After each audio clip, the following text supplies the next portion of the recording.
My name is Jenn Braud. I am a coach, speaker, and trainer with the Maxwell team, and I'm founder of my company, Believe, Grow, Glow.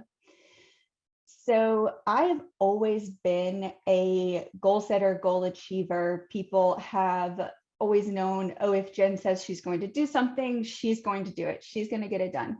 And so all through my 20s, like I had this plan and all of these goals, and it was just get my CPA license, get a good job, make a certain amount of money, be financially secure, get a certain type of house, marry the right type of person.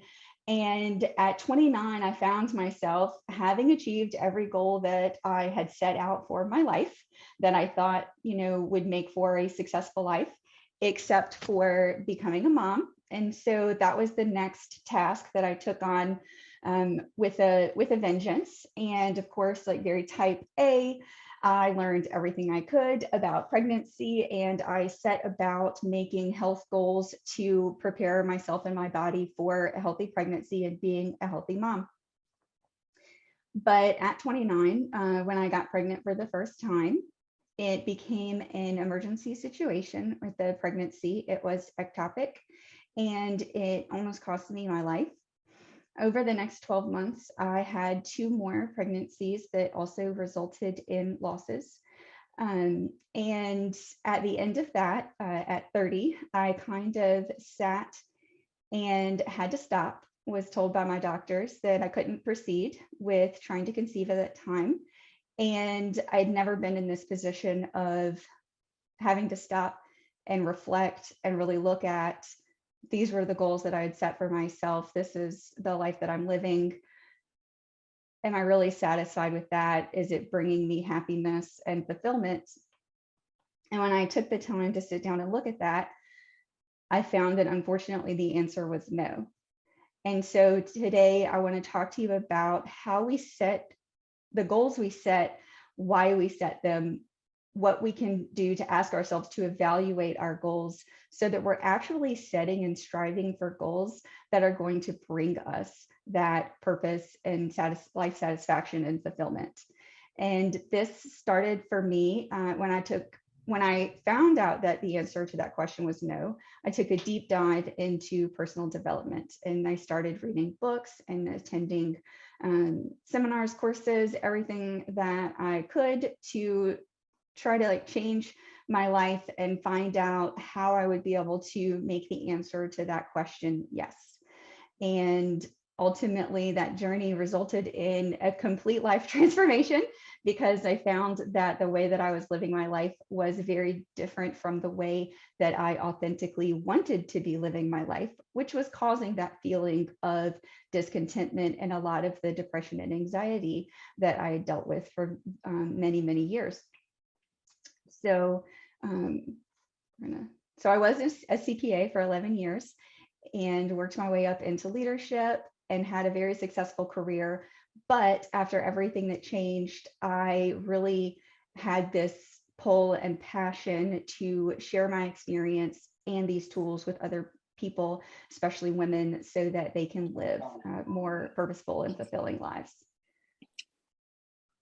So when we talk about goals, traditionally goals are focusing on a destination, and we're looking down the future, and it's like it's an achievement, and like buying a house, getting to this level in our career, getting to this level of salary, and it's a very external destination.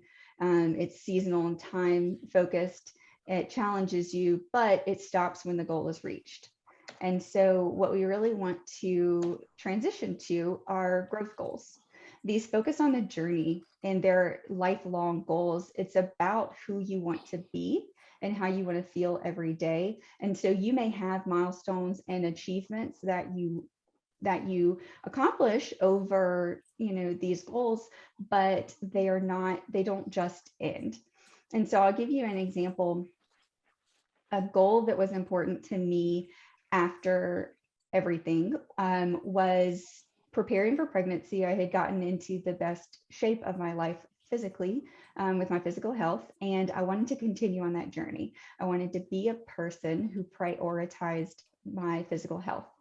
And so that was my journey. along that journey, I have had a lot of milestones and goals. And originally, they were weight goals or size goals, um, how I felt goals, number of workout a week, things like that. And then eventually it transitioned into lifestyle nutrition and working with a nutrition coach.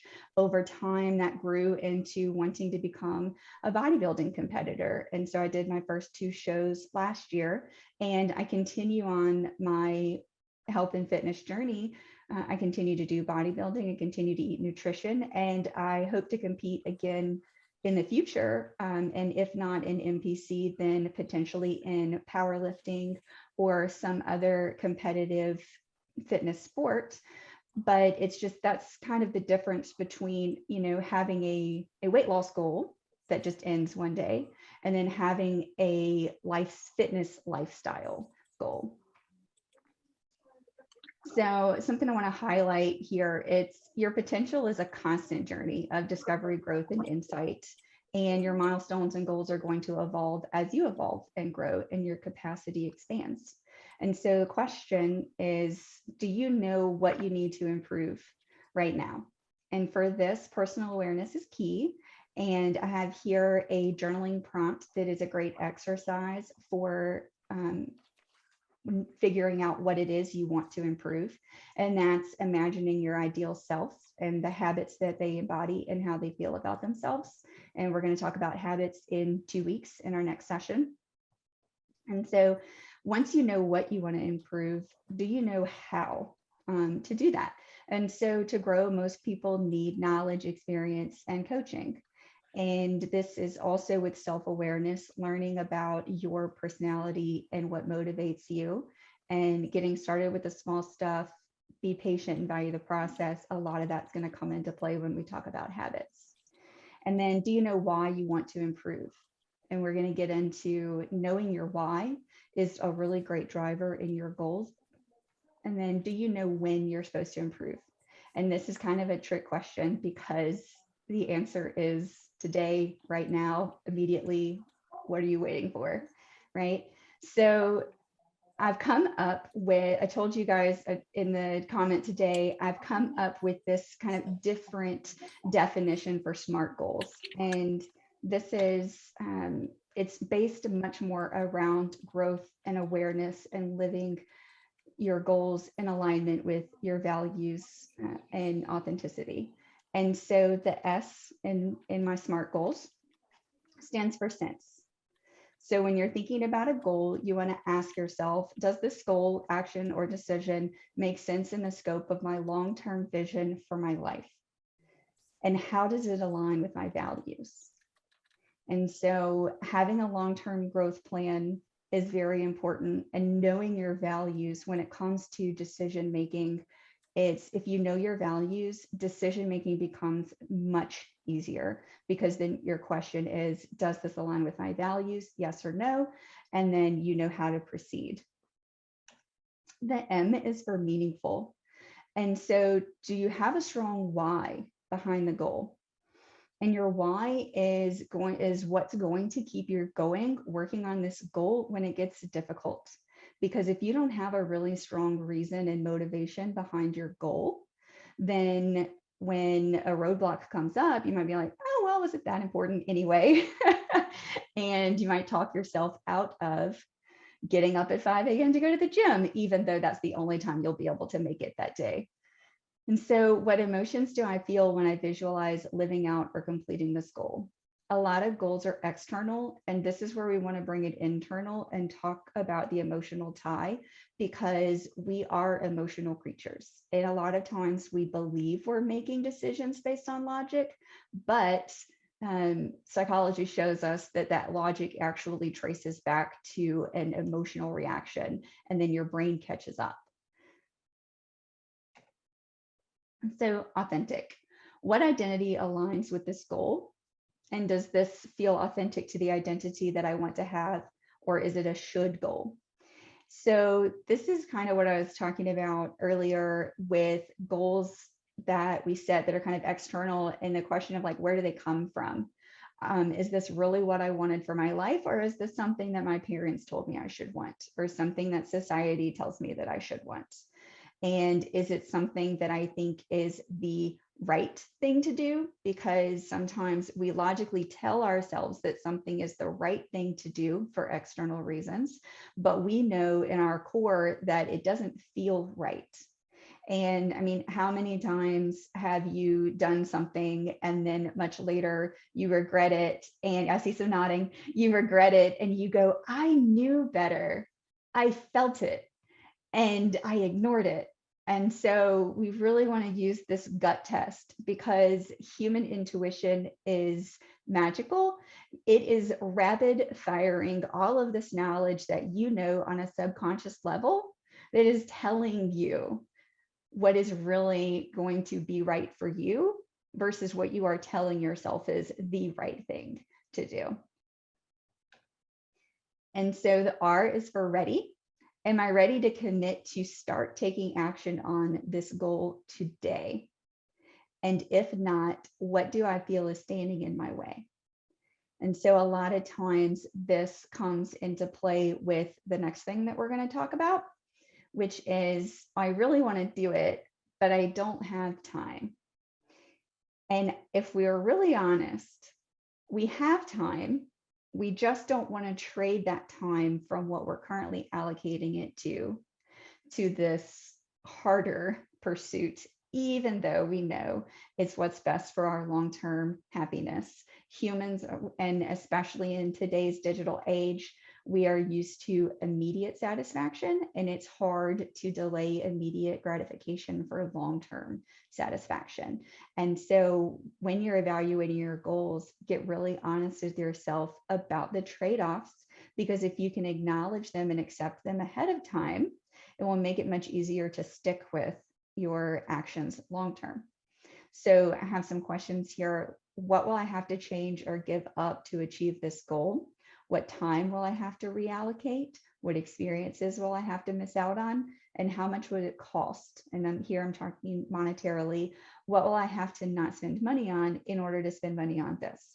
Because most things that we're going to invest in, if we're investing in growth, we're investing in gym memberships, we're investing in healthier food, or we're investing in, just whatever it is, the classes, the coaching, whatever we're investing in, we have to think about, okay, what am I going to trade off for in my budget? So that next question, is, are you ready to grow? And if so, I have some personal awareness things here. So to grow yourself, you must know and be honest about your strengths, weaknesses, interests, opportunities, who and where you are now, and who and where you want to be. Because this is kind of like your roadmap that can help you align your goals. And this is something that I love to do, is imagine yourself in 10 years and what your ideal life would look like and what your ideal self would be doing, and then back it up into smaller increments. Because Tony Robbins says, like, we very often overestimate what we can do in 1 year and underestimate what we can do in 10. And so the next 10 years are coming. How do you want to spend them? And where do you want to be 10 years from now?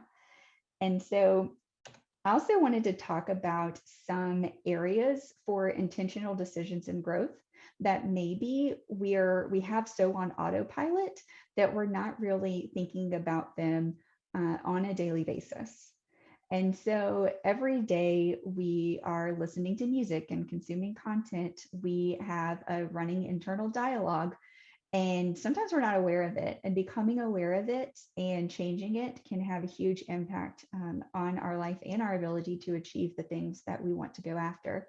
Experiences, what experiences give me energy, and when am I scheduling them in?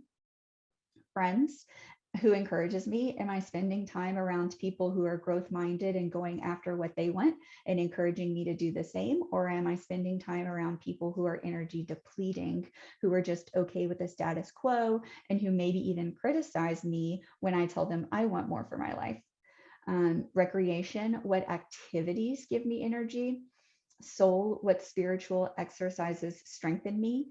And this is different for everybody. I personally I don't stick to an organized religion, but I do fully believe in spirituality. It has become a huge part of my life.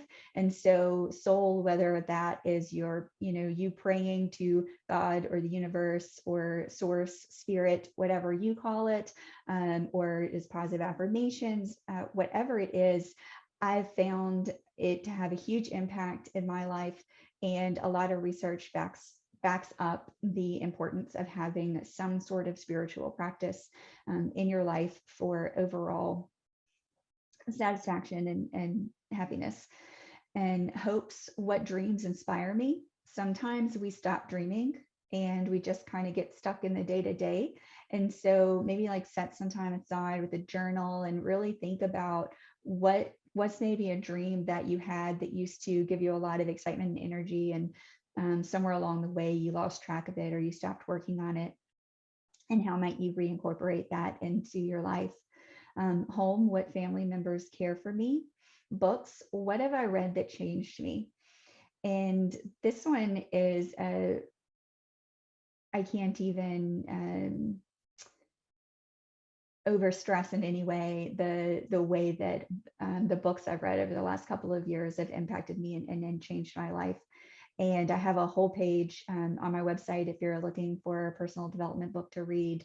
I have over 100 books on there, and I would be happy to make personal recommendations if anybody is looking for a specific thing or has a question about one of them. I've been a book nerd my whole life, and I just love books. And if you don't like to sit down and read, I highly recommend audiobooks. They're great for driving, while doing laundry, while working out. Just a great way to get it in and not have to actually add time to your day. And then memories, what memories make me smile? This can be a great prompt for, well, if that made me happy then, what will make me happy and bring me joy in the future? So some tips for growth is make your growth public. Psychology shows that sharing your goal and just making it public makes you about 65% likely to achieve it. And that brings it up drastically from even just deciding, writing it down and scheduling it. And then set milestones for your growth, focus on the moment, and then move forward despite criticism. And I talked about this earlier, like you may have people in your life who are negative and they're not wanting to grow or they're not wanting anything to change because that threatens them. And so your change in your growth may threaten them, or it may threaten their image of you or their image of themselves. And so just know that generally, if you experience criticism, it usually doesn't have anything to do with you or your decision being wrong in any way. It has something to do internally with what that person is dealing with. And so I want to leave you guys with this question. If you knew you could not fail, what would you do? And this is such a powerful prompt because fear gets in our way very often. And so I have an idea, and then immediately it's all the reasons that I would fail and why I'm not even going to try and do that. And so if you remove that fear of failure and just let yourself imagine, what is it that really lights you up that you would really like to try to do? And then last, I want to talk about, it's kind of hard to improve when you have only yourself to follow. And this comes in with, we only know what we know, and what we know has gotten us this far. And so we need to continue to invest in learning and growing, whether this be through books or through influencers, or if you want to work one-on-one with someone, getting a coach.